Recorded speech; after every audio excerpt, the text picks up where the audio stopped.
bigay ng sulat. Ayon po sa kanyang sulat, ito po ang mga dahilan ng hindi niya pagdalo. Una, pinaglalaroan ko lang kayo na umaasa kayo na magmukha kayong tanga lahat.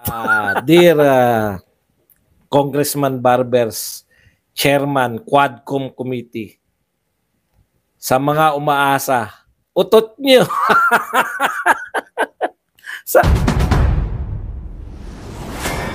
Formal na po nagpahayag si Tatay Digong na hindi siya dadalo. No? Dito po. At siya po ay nagbigay ng sulat. Ayon po sa kanyang sulat, ito po ang mga dahilan ng hindi niya pagdalo.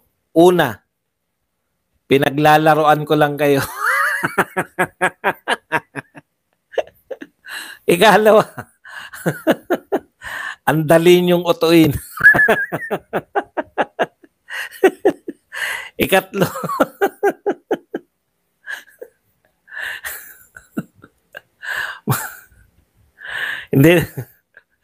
hindi po ano po nagbigay talaga ng pahayag yung kanyang abogado, no. Ang sinasabi po ng abogado, wag na natin basahin, haba pa eh. Ang sinasabi po ng abogado ay hindi makakadalo si Tatay Digong dahil wala naman talaga siyang balak dumalo. Uto-uto lang talaga kayo. Ikalawa, ang sinabi po ng kanyang abogado, hindi talaga dadalo si Tatay Digong, pero gusto niyo lang makita yung reaction niyo na umaasa kayo na magmukha kayong tanga lahat.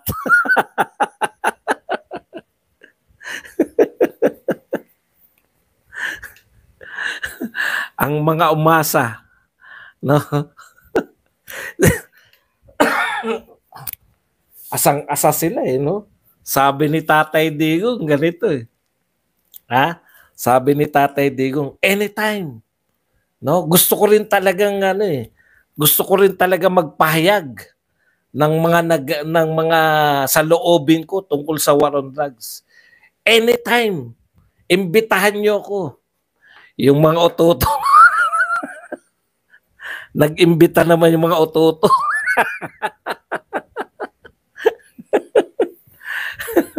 Dapat bukas pa nyo nilabas eh. Kung ako yung abogado, bukas ko pa eh. Di ba? Bukas pa dapat para ngayong gabi, nagpaplano sila. O ikaw, eto ang dialogue mo ah. Eto pupuruhan mo ah. Pag sinagot ni Digong eto naman ang sasagot. Pagkano, dapat pinagplano mo muna na bago nyo sabihin na pinaglalaroan lang.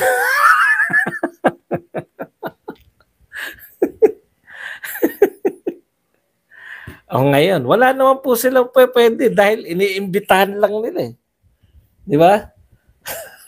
Hindi naman suspect yung tao. Ang tanong, pwede ba nilang ano yan?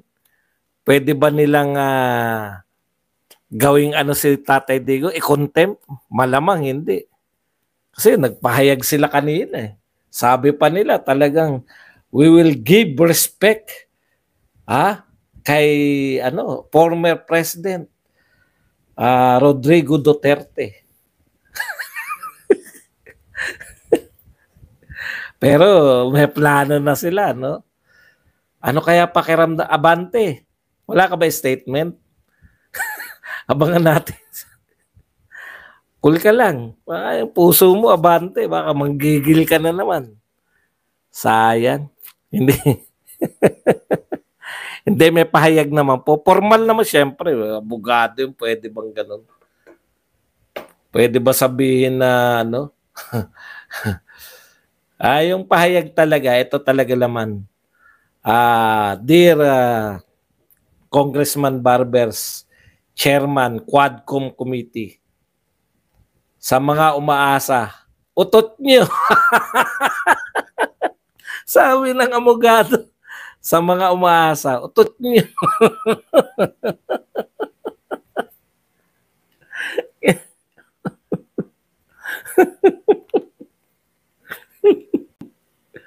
Bawing-bawi kami. Ngayon, kung ano na naman sasabihin, ano kagad siya sabi kagad ni nito ni anong pangalan to?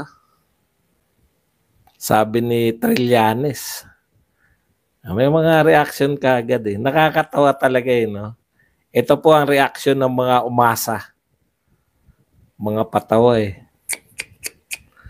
Hay nako. May napaglaruan na naman. Tapos galaiting-galaiti sila, di ba? Sabay naglabas ng video si BP Sara, sumasayaw. Habang kung ano-ano, apektado po sila eh. Tignan nyo, wala na po yan. Yung mga 125, mga 11 million, natabunan na po yan. Eto na ngayon, sabihin na nila, walang pagkalang, walang pagkalang. Tama. Ang sakit sa ulo. Alam niyo, sakit sa ulo kalaban ng mga Duterte. Buti na lang kakampi tayo.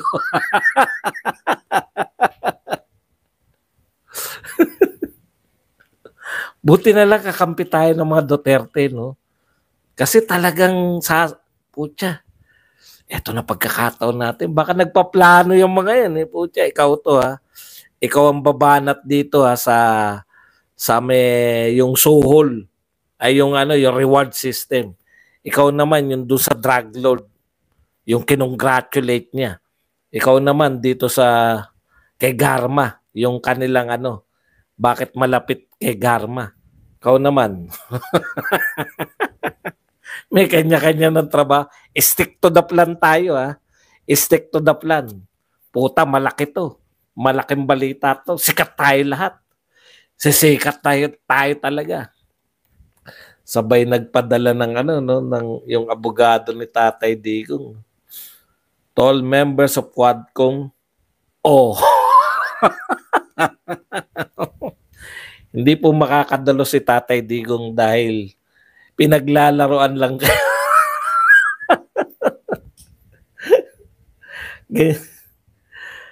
Hindi totoo yan, ha. Totoo po talaga yan. Alam niyo po ba yun? Pinaglalaroan talaga, naalala niyo yung 3 araw na nawala si Tatay Digong. Gusto niya lang daw makita yung reaction ng mga tao. Sabay nagmotor. Masarap talaga kakampi. Yung ito naman isa, habang tarantan lahat, galit eh.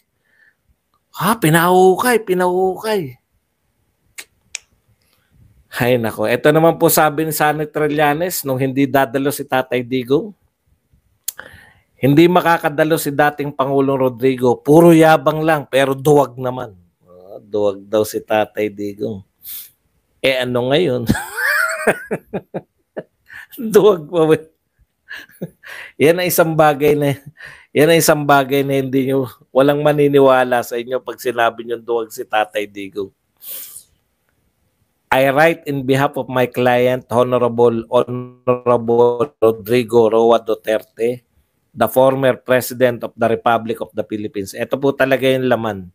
On Sunday, 20 October, that my client received the letter dated October 18, inviting him to attend the public hearing to be conducted by the Joint Committee on Dangerous Drugs, Public Order and Safety, Human Rights and Public Accounts at 9:30 in the morning to provide insight and shed light on some issues under discussion, particularly on the previous administration's campaign on illegal drugs. Unfortunately, despite his keen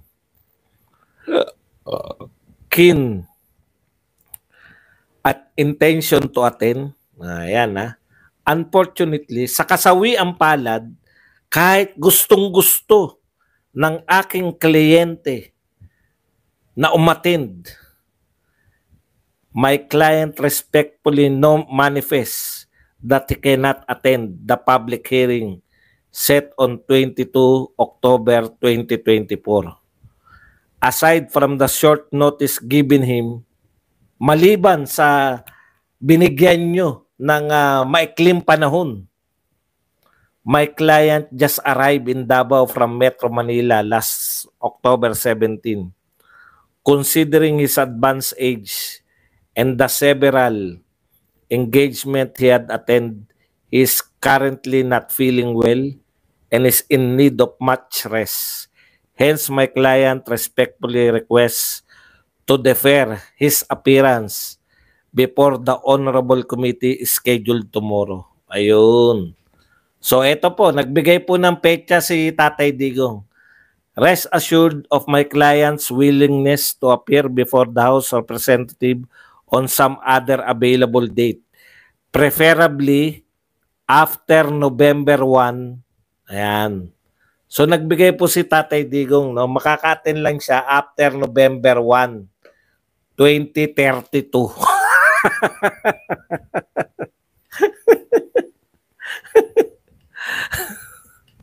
So aatin lang po si Tatay Digong after 1 November 2032.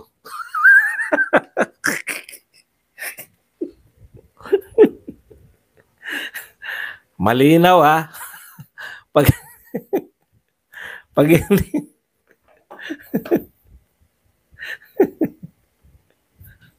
ikot ay ano ba 'yon? Mali pala basa ko. After November 1, 2028. Ano pala mali. 2028 ba? Ang sarap tumawa, no? Ibang klase.